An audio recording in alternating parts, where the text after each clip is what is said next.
On vous souhaite la bienvenue à ériclatour.com. Parlons de politique municipale. On est en fin de, non pas de session parlementaire, mais de saison politique à l'Hôtel de Ville. Hier, on recevait le maire de Saint-Jean-sur-Richelieu, Alain Laplante. Aujourd'hui, c'est au tour de deux des représentants des élus de la majorité, Yvan Berthelot et Mélanie Dufresne.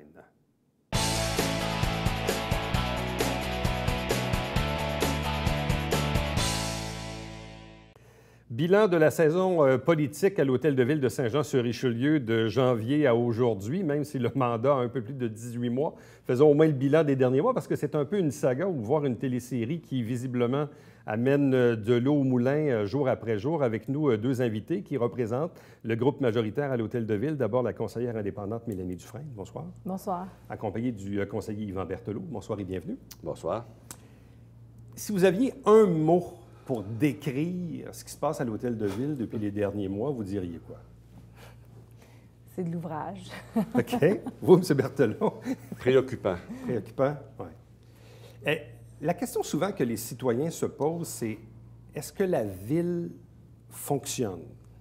Est-ce que la ville marche? Est-ce que la ville fonctionne? Est-ce que les décisions se prennent? Est-ce que les fonctionnaires peuvent appliquer les décisions? Bref, qu'est-ce que vous répondez à ça? En fait, oui, la ville fonctionne, mais je pense qu'il y a un délai dans le temps pour exécuter les choses.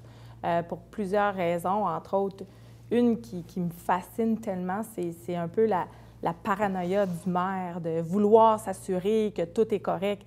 On peut valider une fois, on peut valider deux fois, mais à la limite, il faut aussi faire confiance aux employés avec qui on travaille. Puis je pense que la survalidation des documents, c'est toute la sûre de tout. Je pense que ça l'engorge nos employés municipaux. Puis pendant qu'ils travaillent sur ces dossiers-là, bien, ils ne sont pas en train de faire le quotidien de notre ville. Puis on a besoin qu'ils s'occupent du quotidien de notre ville. M. Berthelot? Moi, je dirais qu'on fonctionne peut-être à 75-80 %. Parce que la haute direction, nos fonctionnaires sont occupés beaucoup à travailler sur des avis juridiques, sur des droits de veto. Donc, il y a beaucoup d'énergie qui est perdue là-dedans, qui ne peuvent pas prendre des initiatives, mettre des nouveaux projets de l'avant. Puis pour le reste, en ce qui concerne le fonctionnement de la ville, le day-to-day, au jour le jour, félicitations à nos employés municipaux qui sont sur le terrain, qui ont fait un déneigement impeccable cet hiver, qui continuent, comme on dit, à boucher les trous, puis il y en a trop pour tout ce qu'ils ont à faire. En ce sens, les services se donnent à la population, les loisirs, les camps de jour commencent prochainement, tout ça se fait. Mais on pourrait être plus performant, bien sûr, si ça allait bien. Comme vous le savez, il y a 3 plaintes de harcèlement psychologique déposées par 3 cadres de la direction. Alors, quand ça arrive, il y a des cadres qui ont dû s'absenter, justement, par des problèmes psychologiques. On a encore une cadre qui est absente. Mais c'est sûr que ça paraît, là, je veux dire, dans les opérations quotidiennes, non. Mais dans la performance que devrait être notre ville, on n'est pas 100 %. Bon. Parce que lorsqu'un maire est minoritaire, mais qu'un conseil est majoritaire, ultimement, comme on le dit souvent, les villes parlent par résolution. Donc, si les résolutions sont votées, quoique ce n'est pas toutes les résolutions qui sont nécessairement passées au vote, il y a plusieurs trucs sur lesquels vous vous entendez, mais bref, sur les trucs un peu plus difficiles, là, évidemment, il y a des votes exprimés et ensuite exécution des résolutions par les fonctionnaires. Maintenant, parlons du climat, parce que là, M. Berthelot fait référence aux plaintes en harcèlement psychologique. Le maire fait également l'objet d'une plainte d'un homme d'affaires, Guy Sanson, a également fait l'objet d'un jugement contre lui sur 10 manquements éthiques en commission municipale, mais jugement qu'il conteste déjà et la sanction viendra probablement dans quelques jours ou quelques semaines. Qu'est-ce que ça implique sur le climat de travail du conseil de ville, tout ce que je viens de dire là? Bien, en fait, c'est désagréable. Puis on se demande, ça va être qui le prochain qui va avoir une plainte contre lui. On se demande, il faut faire attention à ce qu'on dit. On se sent un peu intimidé, on se sent un peu harcelé parce qu'on se dit, OK, ça va être à mon tour la prochaine fois? C'est-tu moi qui va avoir une plainte? C'est-tu moi qui va se faire poursuivre pour quelque chose? Je veux dire, on en est rendu là. Puis c'est pas le fun. C'est pas le fun de travailler dans des conditions comme ça. C'est pas le fun. Je comprends qu'on fait de la politique, là. Mais tu sais, de là à s'en faire, que la minute qu'on se tourne le dos, d'avoir un couteau dans le dos, quand on travaille fort pour mener notre ville à bien, moi, je trouve ça inacceptable. Bon, le maire, dans une entrevue qu'on a réalisée, disait, en fait, revenait encore sur le fait que son chef de cabinet, Guy Grenier, a été congédié sans aucun motif valable. Ça, il revient évidemment avec ça, dit ne plus faire confiance à la CMQ, raison pour laquelle il a enregistré à son insu celui qui s'occupait du pilotage, le comité de pilotage, le délégué de la commission municipale. Bref, il dit même que depuis que la CMQ s'est mêlée de la ville de Saint-Jean, que la situation même, à la limite, s'est détériorée alors qu'il avait fait appel au ministre Coiteux pour que ça s'améliore. Bref, qu'est-ce que vous répondez d'abord sur la première affirmation? Parce qu'il faut quand même, il le dit haut et fort dans plusieurs entrevues, que son chef de cabinet, Guy Grenier, a été congédié sans motif valable. Vous répondez quoi? Bon, je pense que comme toute organisation qui se respecte, toute organisation professionnelle, il est normal qu'on fasse une évaluation d'un nouvel employé. C'est ce qu'on a fait dans le cas du chef de cabinet du maire, qui relève de l'administration et où il y avait beaucoup de plaintes à son endroit. Le chef de cabinet est arrivé et a dit « Moi, je travaille pour Alain Laplante et l'équipe Alain Laplante, et vous, je ne veux rien savoir de vous. » Mélanie a demandé des services au chef de cabinet qu'il n'a pas donné. On a demandé certaines choses et il n'a pas donné, puis il ne respectait pas l'administration. Moi, pour ça, je fais confiance au tribunal. Si on a mal agi, si on s'est trompé, si on n'a pas fait les choses selon les normes professionnelles, il va y avoir de quoi qui va se passer en bout de ligne. Mais on est très confiant que ça a été fait selon les normes. Et souvenez-vous, pendant des mois, le maire a répété « Je vais avoir vos courriels et je vais vous attaquer pour diffamation. » Oh! Surprise, il n'y avait aucun propos diffamatoire dans les courriels confidentiels, seulement des reproches au niveau professionnel. Bon, mais là, ces fameux courriels-là, confidentiels, ont été rendus publics. Êtes-vous à l'aise à ce que le public voit finalement ces courriels-là? Moi, je suis très à l'aise. Même, j'aimerais ça pouvoir en parler davantage. Mais le fait qu'on est poursuivi, puis ça, je pense que c'est une petite ruse aussi politique de nous poursuivre pour pas qu'on soit capable de se défendre publiquement. Puis c'est ça que je trouve dommage. Parce que moi, si je me ramasse en cours demain matin, mes points que je vais défendre, mais je ne veux pas laisser du secret sortir avant que j'arrive en cours et que je témoigne. Je ne peux pas faire ça. Alors là, moi, ça m'impute de pouvoir expliquer davantage le pourquoi puis d'expliquer tout ce que je reprochais à M. Grenier. Donc, je trouve ça dommage parce qu'il y a une partie que je ne peux pas dire. Puis en plus, on m'interpelle en public pour ça. Quand ils savent très bien que je ne peux pas répondre. Ça, je trouve ça cheap. C'est cheap shot. Et la commission municipale a été bien claire aussi, là. D'une certaine façon, elle a dit « Nul n'a le droit de se faire justice soi-même. » Monsieur le maire, vous ne pouvez pas remplacer la justice. Monsieur Grenier a déposé une plainte à la Cour supérieure. Il a fait ce qu'il doit faire. Laissez-le aller, mêlez-vous pas de ça. Et ces manquements en conflit d'intérêts sont surtout là-dessus. À un moment donné, c'est devenu inélégant et disproportionné. Puis, ultimement, là, il est en probation 6 mois. Dans n'importe quel emploi qu'on va, 6 mois de probation, là, pas besoin d'avoir des raisons pour congédier quelqu'un. Alors... Bon, que pensez-vous du fait que le maire conteste le jugement contre lui sur les manquements éthiques, prétend dans sa requête que la juge, qu'il y a apparence de partialité, demande une nouvelle enquête, demande un juge indépendant, donc conteste ce jugement-là. Et ultimement, la sanction qui va suivre, la sanction sera prononcée. Il sera soit une réprimande ou à la limite suspendu jusqu'à 100 jours, mais il a déjà indiqué que dans les heures qui vont suivre le dépôt de la sanction, il va demander qu'elle soit suspendue jusqu'à temps que la cause soit entendue sur le fond. Donc, quelles sont vos réactions quand vous entendez le maire, prétendre que ce tribunal, que cette juge-là, n'a pas fait du bon travail?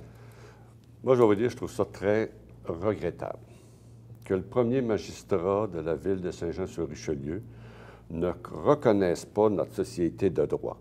La Commission municipale du Québec, c'est un tribunal administratif qui a été créé par le gouvernement du Québec au niveau de la déontologie et des conflits d'intérêts pour toutes les municipalités du Québec. Que le maire attaque le juge Bilodeau en disant « vous êtes partial », que le maire, il va plus loin que ça. Le maire accuse le juge Hustla, qui est une sommité en déontologie, qui a écrit tous les fascicules qui existent sur la déontologie pour tous les élus du Québec, d'être en conflit d'intérêts. Et pour terminer, il dit, en fin de compte, là, c'est toute la commission qui est partiale, jetez-moi tout ça aux poubelles. Moi, je trouve ça inquiétant. Il va faire quoi après ça? De la Cour supérieure, les juges, c'est pas bon. Puis après ça, il va aller où avec ça? Non, moi, je pense que M. le maire a eu des manquements totalisant 535 jours. La commissaire, Maître Guntz, va dire, comme on dit, il fait un deal à 100 jours. Il devrait le prendre. Mme Dufresne? Moi, je vais revenir encore à la méfiance et la paranoïa du maire. Je veux dire, ce que je vous ai expliqué tantôt par rapport à l'administration, moi, je pense que ça va de même avec la commission municipale. Puis plus tard, bien, ça va être la Cour suprême. Donc, qui sait, c'est inquiétant. C'est inquiétant parce que c'est de l'argent, c'est notre argent qui est dilapidé présentement. Le maire dit ne plus faire confiance à la CMQ, raison pour laquelle il a enregistré à son insu Claude Marcoux, qui est l'ancien directeur général de la ville de Sherbrooke, qui a été dépêché par la CMQ un peu comme un médiateur ou en fait responsable du comité de pilotage. Il l'avoue, là, il l'a même mis dans sa requête, je veux dire, il ne s'en cache pas, il dit oui, je l'ai enregistré à son insu parce que je n'ai plus confiance, je dois me protéger. Sauf qu'à partir du moment où le maire enregistre des gens à son insu, quelles seront les conséquences sur le lien de confiance quand vous avez des discussions en principe confidentielles ou à huis clos? Mme Dufresne? Ça fait longtemps qu'on se doute de ça. Ça fait longtemps qu'on se doute des enregistrements. Donc, ça ne nous surprend pas. Moi, ça ne me surprend pas. M. Berthelot? Bien, c'est pareil, en comité plénier, on pense qu'on peut être enregistré n'importe quand dans une conversation. On est tous prudents, puis on se le dit. Puis on ne dit pas qu'on ne peut pas s'échapper sur un... Moi, je n'oublie jamais que j'ai eu une poursuite de 201 000 pour des propos rapportés contre un monsieur, semblait-il, contre M. Yves Cloutier, qui n'était pas vrai, bon, qui a été réglé hors cours, mais n'empêche. Alors, on fait toujours attention. Quand on voit que le maire, puis ça n'a pas été décidé comme ça. Il ne faut pas oublier que le maire a convoqué la personne en question dans son bureau et qu'ils étaient préparés à l'enregistrer. Fait que, vous savez, c'est assez douteux quand un premier magistrat est rendu à faire ça. Si tu n'as pas confiance en la commission municipale, tu leur dis, puis tu dis « sortez de la ville de Saint-Jean ». Est-il vrai de dire que M. Marcoux aurait affirmé lors de cette conversation que pour régler la situation, il fallait, dans le fond, terminer le contrat de travail du directeur général? Non. Non, ça, c'est inexact. M. Marcoux, le plus loin qu'il serait allé, aurait été de dire, mais si vous, à la suggestion du maire, M. le maire considère que c'est le directeur général qui a le problème à la ville de Saint-Jean, on est tous en désaccord avec ça, mais qui aurait dit, mais écoutez, si vous pensez que ça peut passer par une indemnité de départ, je peux bander le terrain, tâter le terrain avec M. le directeur général. Ça serait ça, ses propos. Alors, on est un peu loin, mais je ne veux pas aller trop là-dessus, parce que comme il est cité à la Cour supérieure, il aura l'occasion d'aller, bien sûr, mettre dans le contexte ses propos. Est-ce que le directeur général, François Vaillancourt, fait partie du problème dans les relations entre le conseil et la mairie? Pas pour nous. Pour nous, le directeur général fait son travail comme un directeur général.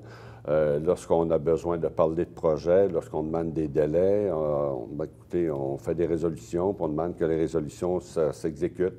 C'est son travail de voir ce qu'il y a dans l'administration, puis on fait comme tout le monde. Puis si à un moment donné, il y a des retards, on lui parle, on dit qu'est-ce qui se passe, pourquoi ça ne marche pas. Puis sinon, bien, OK, bravo, c'est fait. Et pour nous, le directeur général n'est pas le problème. Bon. Que penser maintenant des 3 plaintes en harcèlement psychologique déposées par des employés municipaux, par des fonctionnaires?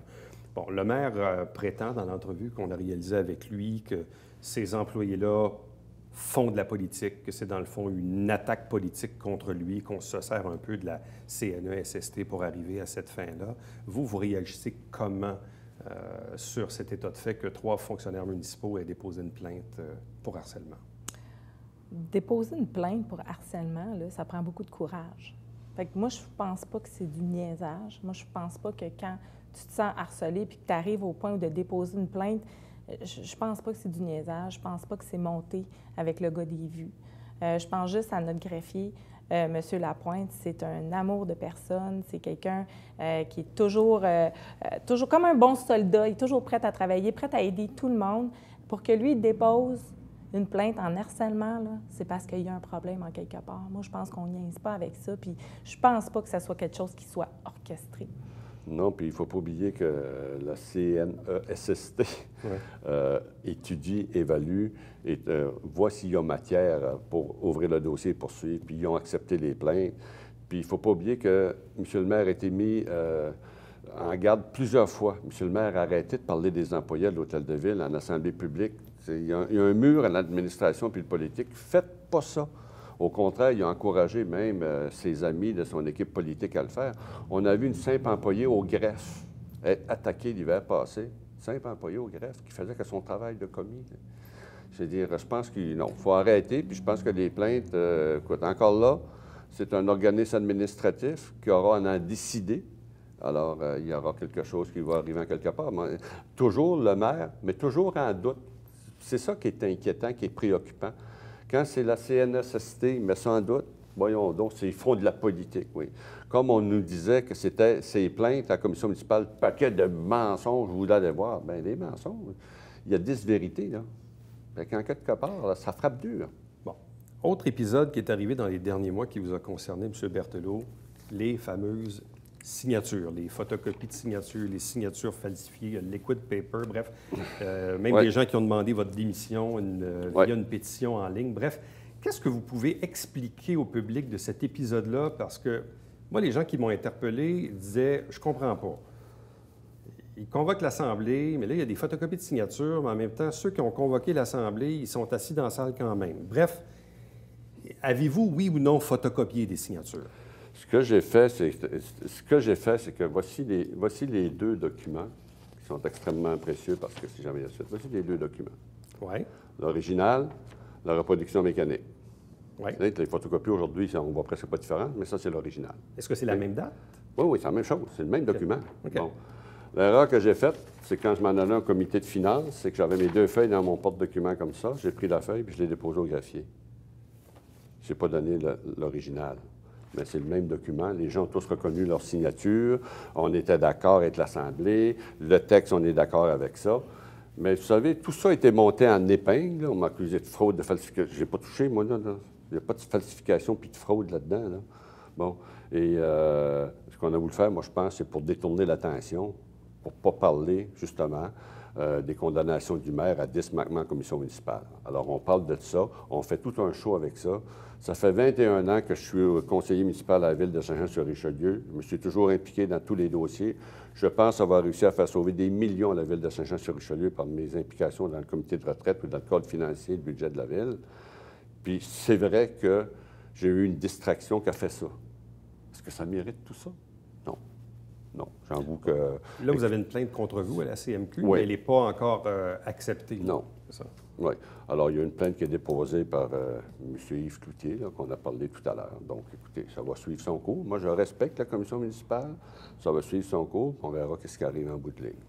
Mais c'est sûr que parler de falsification puis de fraude, là, c'est loin. Là.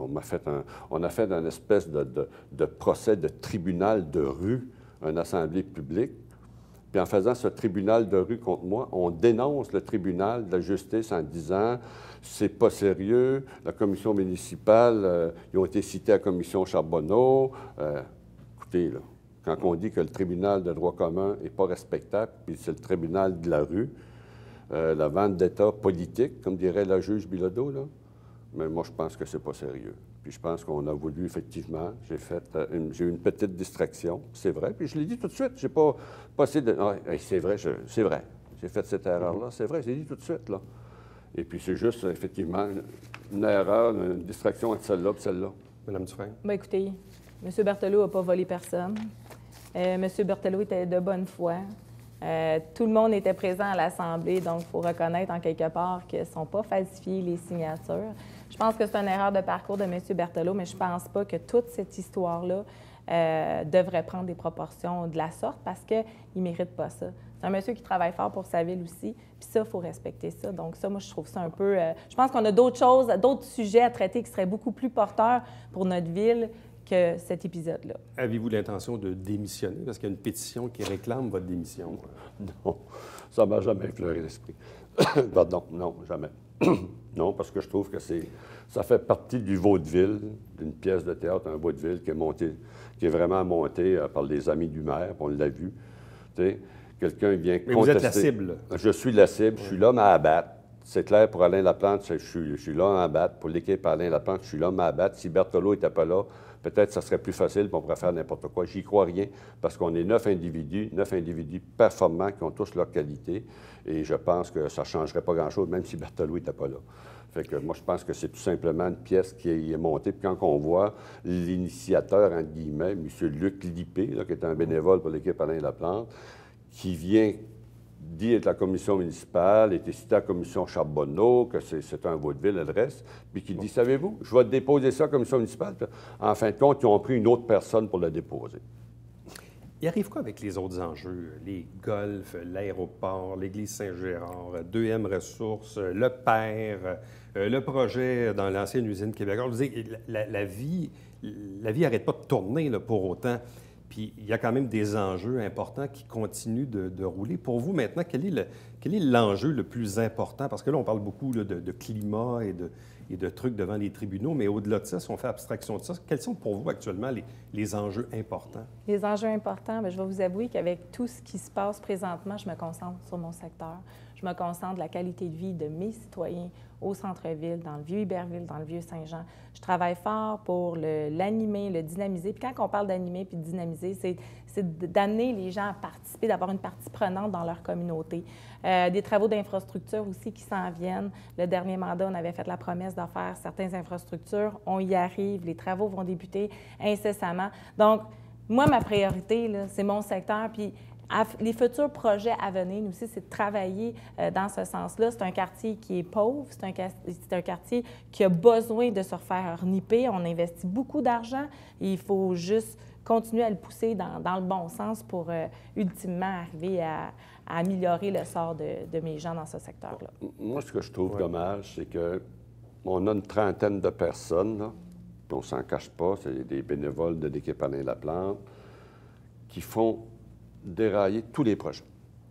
On avait un beau petit projet, c'était Emballage Saint-Jean, une équipe, vraiment une industrie locale qui voulait un centre de distribution dans l'ancien, justement, 800, l'ancien Québécois, 800 boulevard industriel, respectueux de l'environnement, du bruit, l'aménagement. On avait tout vu à ça, mettre les kits de chargement, tout ça. Mais une ancienne candidate de l'équipe Alain Laplante qui a fait du porte-à-porte pour faire dérailler le projet. Un projet de 15 millions, 30 emplois, qui s'en va ailleurs à Montréal parce que les délais sont trop longs. C'est dommage. Dans l'église Saint-Gérard, on voit la même affaire. Ça semblait bien aller. On a répondu à toutes les questions des citoyens. On a rencontré cet hiver. Moi, j'ai travaillé très fort là-dessus. Puis là, ça arrive. Puis là, bien, il y a des gens qu'on connaît qui viennent au micro toutes les semaines, qui sont de l'équipe Alain Laplante, puis qui posent des questions pour démolir, faire tomber le projet. C'est triste parce qu'on va nulle part. Puis il n'y en a pas de projet. C'est ça qui est dommage. Puis on n'avance pas. Puis quand on est en stagnation, une ville, là, on ne paye pas tout de suite, on va payer pour plus tard. C'est sûr parce que les autres villes l'avancent. Oui. C'est sûr qu'on est en train de se faire surpasser, qu'on parle d'aéroport, qu'on parle de différents sujets. D'ailleurs, on l'adresse, le sujet de l'aéroport. Jusqu'à présent, ça va très bien. Je pense que le milieu économique se mobilise aussi autour de l'aéroport. Donc, c'est positif. C'est positif, mais jusqu'où? Tu sais, on vient à un temps aussi, ce qu'on devient un peu... on se demande, bon, ça va être quoi la prochaine chose qui va nous tomber sur la tête? Tu sais, il faut trouver un équilibre. Une ville a besoin d'un équilibre. On a besoin de nos personnes économiques, mais on a besoin aussi de notre environnement. Mais il faut mettre ça ensemble, trouver l'équilibre pour le mieux-être de tout le monde dans notre communauté. Et sur l'avenir des terrains industriels, là, il y a eu le dossier du PER, le Parc d'affaires et d'innovation régionale, le long de l'autoroute 35 à côté de l'usine d'épuration. Vous avez, pendant un certain temps, voulu contester la décision du tribunal administratif, bon, décision de la CPTAQ. Là, ultimement, vous êtes un peu en retrait dans ce dossier-là, mais en même temps, il y a une concordance à y avoir avec le schéma d'aménagement de la MRC du Richelieu. Là, on en est rendu où par rapport à cet enjeu-là? Qu'est-ce qui fait que vous vous retirez maintenant de l'appel en question? On a vu ça à deux niveaux. Pour se rendre conforme au schéma d'aménagement, c'est vraiment une démarche légale, puis on y tient, puis il faut que ça se fasse. On va respecter le schéma d'aménagement, puis on l'a dit, Monsieur le maire, vous êtes capable de convaincre vos collègues à la MRC de changer d'idée puis de changer le schéma d'aménagement. Bon, le maire a débarqué avec 20 de ses acolytes à la MRC. Ils ont pris d'assaut à la MRC pour essayer d'intimider les maires la semaine dernière. Ça n'a pas fonctionné. Les maires ont dit, nous, on fait des sacrifices pour ça. On a donné des terrains pour compenser la zone industrielle, la zone, c'est-à-dire agricole. Donc, on ne continuera pas, on ne veut pas changer ça. En ce qui concerne le PAC lui-même, pourquoi on ne va pas en appel? La population est venue s'exprimer, puis on s'est dit, ouais, c'est vrai que ce n'est pas un projet avant 10 ans. Alors, on va se retirer de l'appel, on va se rendre conforme à la loi, puis l'appel, bien, si les gens veulent faire un PAC dans 10 ans, ils prendront une décision. Nous, on ne sera pas là pour le faire, donc on ne prendra pas une décision si on veut, pour ce qui peut arriver dans 10 ans ou dans 15 ans. Mais c'est clair que les nouvelles économiques, ne serait-ce que le prolongement de l'autoroute 35, que le gouvernement a annoncé, le parachèvement de l'autoroute 35, le prolongement du REM jusqu'à Chambly-Saint-Jean, c'est sûr que ça va amener un boom économique à Saint-Jean-sur-Richelieu. Puis dans 10 ans ou dans 15 ans, il va falloir être prêt à ça. À vous deux, merci beaucoup. Merci. Ben, Bonne merci fin de beaucoup. saison, bon été. Bon Merci. été, merci. Restez avec nous. Au retour, le Babillard quotidien.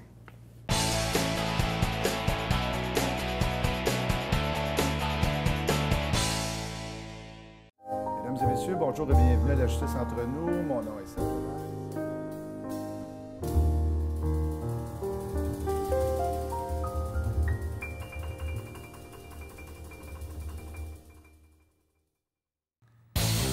Salut, ici Alexandre Baudouin. Et François Trépanier. François, cette semaine à Sport Express, on parle de handball et de hockey. Oui, avec Myriam Laplante et M. Fort de Chambly, Marc-André Houd. Belle émission. Oui, manquez pas ça.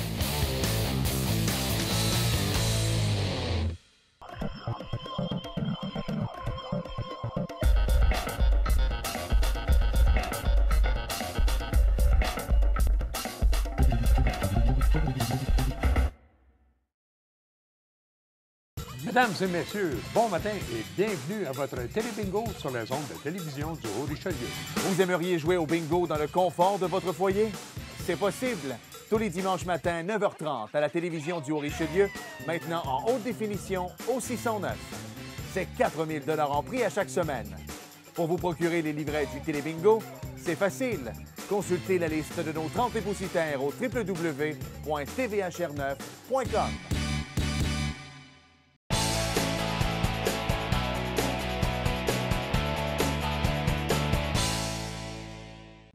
Vous savez que les poules urbaines sont maintenant permises à Saint-Jean-sur-Richelieu, mais il y a un encadrement, donc c'est important de bien s'informer avant de s'embarquer dans l'élevage de poules urbaines. Donc, si ça vous intéresse, cliquez sur le lien qui apparaît actuellement à l'écran. Chaque semaine, des extraits des travaux du Conseil de ville via l'émission Saint-Jean-sur-Richelieu. Chaque dimanche matin, 9h30 en direct, c'est le Télébingo avec 4 000 $ en prix. Et nous, on se fixe rendez-vous demain pour le prochain rendez-vous d'ericlatour.com. À demain. Bye-bye.